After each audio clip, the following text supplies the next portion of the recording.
Europe 1. Mais d'abord, Catherine Ney est avec nous. Bonjour Catherine. Bonjour Dimitri, bonjour à tous. Alors Catherine, François Bayrou a évité la censure hier. Alors est-ce que c'est bien joué? À vrai dire, il ne risquait pas grand-chose puisque le RN avait annoncé qu'il ne la voterait pas. La surprise est que les socialistes sont abstenus. Ils ont tourné le dos au nouveau Front populaire. Est-ce que c'est un tournant politique? Voir. En tout cas, François Bayrou rayonnait en quittant l'hémicycle. Heureux. D'abord, il a trouvé le rôle de sa vie en arrachant avec une grosse colère sa nomination au président. Même pas peur. Là, il va pouvoir souffler jusqu'au 15 février, date prévue pour la présentation du budget. On tremble déjà, alors est-ce un sursis? On va voir. Bon, en tous les cas, il a déjà imposé son style, indifférent à son look, sûrement fâché avec son coiffeur. Il n'est pas un orateur, se perd dans ses notes et donne une image volontairement brouillonne et artisanale pour un discours de politique générale si général, où il a évité les mots qui fâchent, mais ouvert les discussions dans les couloirs de l'Assemblée. Vous voulez dire que le Premier ministre, en fait de la politique? Oui, à l'ancienne, guidé par ses gènes de paysans du Gave de Pau, capable de négocier pendant 3 jours et 3 nuits pour s'accorder sur le prix de la bête. Il a fait ça dans sa jeunesse, mais oui. Il se veut aussi l'héritier d'Henri IV, dont il a signé une biographie. Son idole, roi de la réconciliation de la France et de la Navarre, au prix de l'abjuration de son protestantisme. Mais Paris vaut bien une messe, disait-il, eh bien Matignon vaut bien 3 milliards.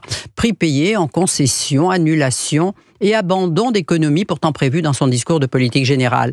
Mais il n'a pas cédé aux socialistes qui demandaient une suspension de la loi sur la retraite. Le mot a été évité. Il a accepté de réouvrir la discussion. Elle commence aujourd'hui. Il réunit les partenaires sociaux. Il a promis que le Parlement aurait le dernier mot. L'âge de départ n'est plus un tabou. Il est donc prêt à céder un peu, beaucoup, on verra. Olivier Faure, lui, c'était presque hier le héros de la fête. Quel courage! Ah oui, lui aussi, avec ses allées et venues depuis 3 mois entre l'Élysée, Matignon, Bercy, lui aussi a le rôle de sa vie. Pour la première fois, il avait fait le 20h de TF1. Jusqu'au bout, on a pensé qu'il voterait la censure. C'était d'ailleurs bien son intention ainsi que celle de Boris Vallaud. Mais voilà, les 2/3 des 66 députés socialistes ont dit non. Ils venaient de leur circonscription, ils ont entendu leurs électeurs. 2/3 des sympathisants socialistes sont contre la censure, ils en ont marre du chaos. Et puis les derniers sondages, dans les villes où les maires sortants sont socialistes, se révèlent pour eux très favorables et donc pas si dépendants que ça du vote des LFI. Et donc devant ce tir de barrage, Olivier Faure a fait marche arrière toute. Eh oui, je suis leur chef, je les suis. Dans ses explications, attention, il n'a pas dit oui à François Bayrou en expliquant qu'il restait bien dans l'opposition et qu'un vote de censure était toujours possible.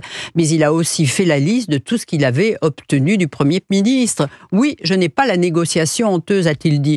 Il n'empêche, en ne votant pas la censure, il a dit non au tyran Mélenchon et rompt avec le nouveau Front populaire qu'il avait pourtant imposé à la frange social-démocrate de son groupe, qui d'un coup semble s'être beaucoup élargi.